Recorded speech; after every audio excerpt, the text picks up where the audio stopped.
Among the trains at Strasbourg station, once a month a special charter pulls in. It's full of staff from the European Parliament. Because every 4 weeks for just 4 days at a cost of £150 million a year, the Eurocrats from Brussels move their offices and work to a different city. And so if you were looking for reasons for Britain to leave the EU, you might well start here. Some call it a circus. The Parliament itself, like their other one in Brussels, is impressive. It has a cross-generational draw. Tourists flock daily. And there's a real sense of a European patriotism here.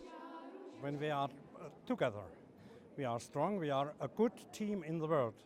What do you think about Europe splitting up, perhaps? Britain leaving Europe? That would not be good. Inside, 751 MEPs push their national agendas in this forum of consensus and compromise. The makeup is certainly diverse. A former Miss Italy, a convicted IRA bomber turned politician, a champion poker player, and a county cricketer from the West Midlands. Dan Dalton is one of 73 British MEPs who represent the UK in the EU. Morning, Mr. Dalton. How are you? Morning. Very good. How are you? Good to see you. Good to see you. And What are you up to in here? So we've got a working group on TTIP, so it's trade issues for my group in the Parliament. The meeting is on an EU trade deal with America. It's taken years to negotiate and they're not there yet. At the moment, trade relations benefit big businesses. Those Britain, businesses, some say, would have to do just the same thing if it left the EU. From there, Mr. Dalton's off for more meetings and the impromptu ones on the way. Hi, Andreas. Good. How are you? Monsieur?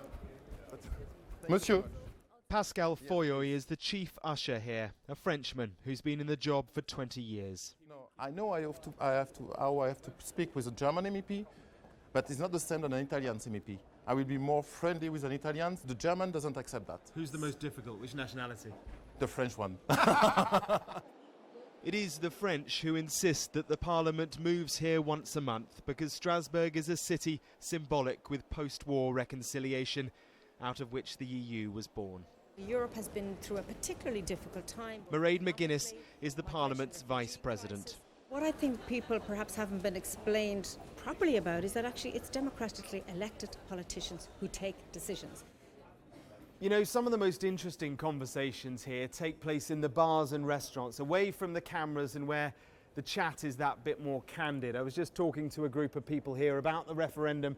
I put it to them that some in Britain think that it's Brussels, Strasbourg and the EU that impose their laws on the UK.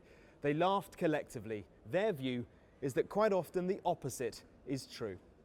The UK has supported without reservation 643.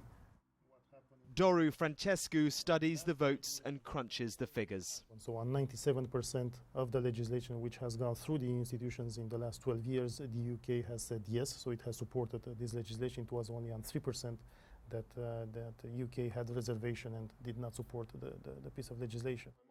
It is, it seems, as easy to get lost in the arguments as it is in the building. Well, these are the MEPs' offices, and you can see they've got trunks here with all their documents in that are all shipped down from Brussels once a month for the Strasbourg meetings. I'm trying to find Daniel Dalton's office now. It's a bit of a maze. It's kind of hard to negotiate. But I think we found it. Hi. Hi, how you doing? How are you? Yeah, not too bad. Good to see you. You've described yourself as a reluctant Remainer. What does that mean? Well, I mean, I don't particularly like the European Union. I'm worried about where it's going. But I haven't seen a vision of what life would be like economically outside of the EU. This is a place which functions on consensus, but the UK's future here will be decided another way, in or out. Mark Stone, Sky News, in Strasbourg.